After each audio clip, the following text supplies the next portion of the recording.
Douglas Murray described it as a pathetic speech. He is the associate editor of The Spectator, author of The Madness of Crowds, and he joins me now. Douglas, the only thing that maybe was a little bit sensible in that speech was when she said, we need our own political party. And actually, surely that is the solution here. We're in a democracy.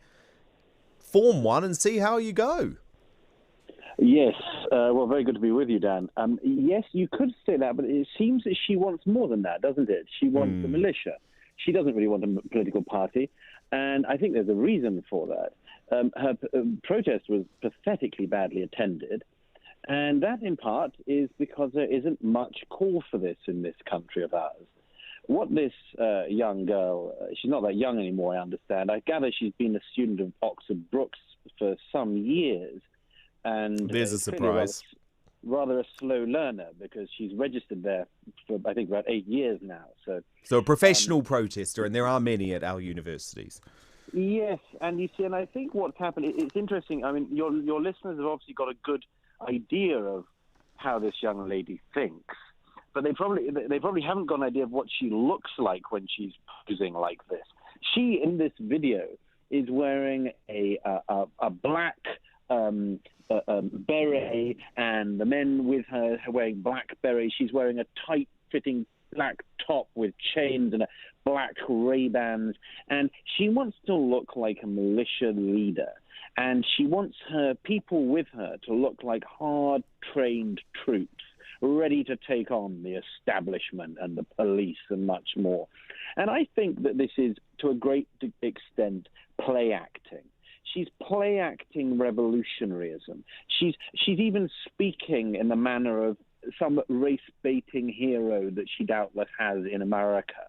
And everything about the way she presents herself and the way she and her friends speak and present themselves is as people who actually want to play act as revolutionaries. They're disappointed that this is such a fair country. They're disappointed that the police in Britain are a fair constabulary who police by consent with the citizenry. They want to present this country of ours as something that it just obviously is not. And your listeners may be amused if they get round to watching the video of this to see that among other things in this tawdry and pathetic display is a young white woman standing to the left of our revolutionary Che Guevara and guerrilla leader, who looks ever so slightly nervous when her militia leader invites everyone to do the Black Power salute. And this sort of young, white, ginger-haired girl, for a moment, has a flicker in her eyes, and maybe I've fallen in with the wrong crowd that my mummy warned me about.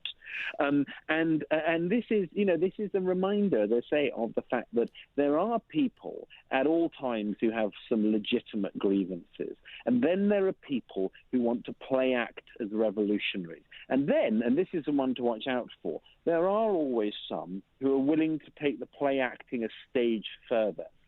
And I hope that the radical left in the UK, which has many supporters in the Labour Party, among other places, remembers that when they lie about this country, and this young woman just mentioned David Lammy and said he's tokenistic.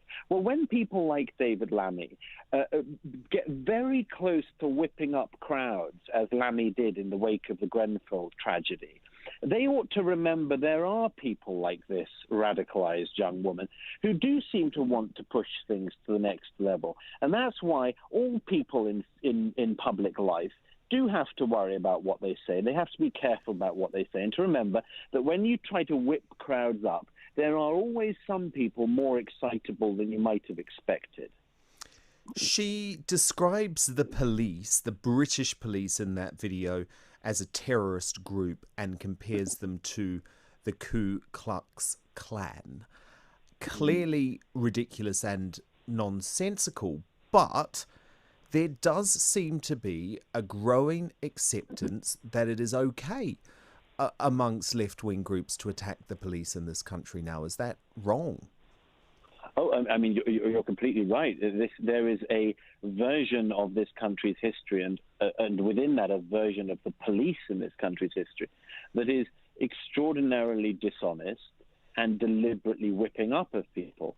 I mean, you know, the posters that Black Lives Matter in this country have used to try to get people to their demonstrations, including to Black Lives Matter Oxford, you know, routinely put, for instance, a photograph of Stephen Lawrence, who was murdered 30 years ago, and George Floyd, who was killed 2 months ago, and then a photograph of Damilola Taylor, and they put all of these faces together as if they're all sort of victims of the British police or something, or the British state, or somehow this is sort of endemic of British racism or something. And what they're doing is just deliberately whipping people up, because the problem is that a lot of, particularly, you know, as we all know, when you're young, you know less than when you're older. A lot of young people actually can be told a totally false version of the country they're in. And they get told that, you know, that what happened to George Floyd in Minnesota, which is condemned by the entirety of the police in the US, is somehow indicative of how the police act in the UK.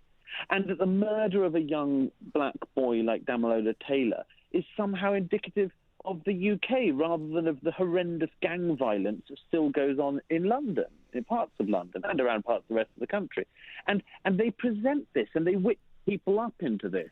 And I think that one of the problems about this is that the British police and many figures in authority in the UK don't have the guts to just say, no, you're wrong, you're lying about us, you're defaming the many, many good men and women who joined the police because they believe that this country deserves a responsible and respected police constabulary, which we have. I mean, I have criticisms of the police and particularly its leadership, as we all do have, but to try to present them as the KKK, that needs people to say, no, you don't get away with that.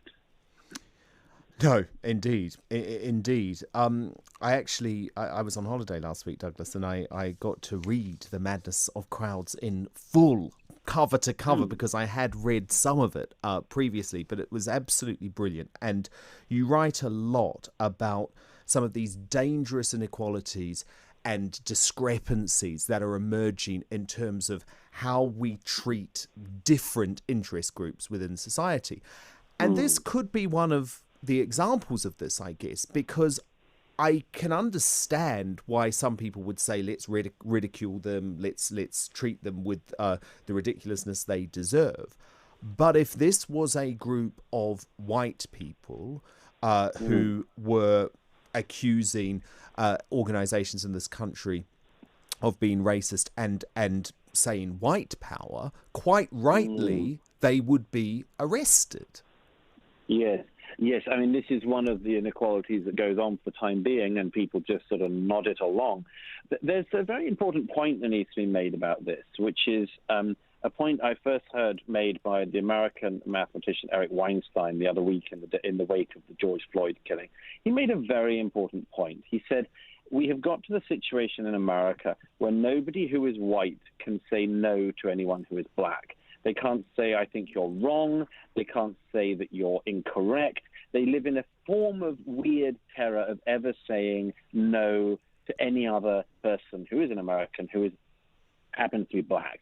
And we have to be very careful not to get to this stage in the UK as well, where you have weird deferences to people because of their racial origin. And there's a very important reason for this, which is that, as Weinstein said about this, if I can't say you're wrong, you're not my equal.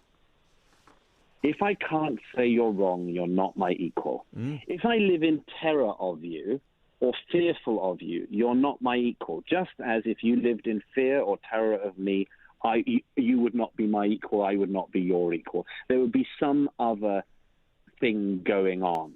And I'm afraid that is something that has emerged in America for all sorts of reasons in recent years. And we've got to make sure that in a country like this, it doesn't replicate here.